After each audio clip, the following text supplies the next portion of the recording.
লালন সাহেজির আর একটি খুব সুন্দর গান শুনলাম আমরা। তো এই গানের মধ্যে আপনি পরম তত্ত্বের কোন বিষয়টিকে উল্লেখ করবেন, কোন বিষয়টি নিয়ে কথা বলবেন?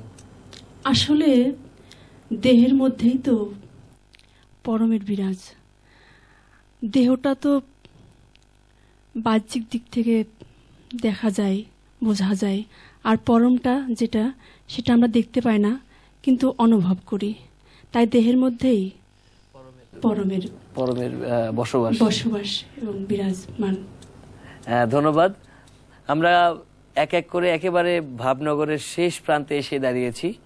আমাদেরকে অনুষ্ঠান শেষ করতে হবে, তবে যাবার আগে আমাদের সাথে যারা বাজাচ্ছিলেন আমরা একে একে সবার সাথে পরিচিত হব। আমার প্রথমেই আমার সর্ববামে আছেন বাঁশিতে আমাদের হোসেন আলী ভাই,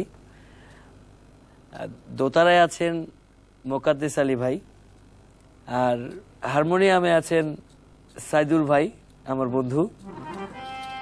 এদিক থেকে ঢোলে আছেন তৌফিক ভাই, তবলায় আছেন রোকন ভাই, আর মন্দিরা পারকাশনে আছেন দিলীপ দা, আর আমি আপনাদের সাথে আছি এই ভাবনগর অনুষ্ঠানের সাথে আছি আমি রিঙ্কু। আজকে এখানেই শেষ করতে হচ্ছে অনুষ্ঠান। আবারও দেখা হবে আগামী পর্বে লালন সাহেজির নতুন গান নিয়ে, নতুন কোনো তত্ত্ব নিয়ে। সে পর্যন্ত সবাই ভালো থাকবে।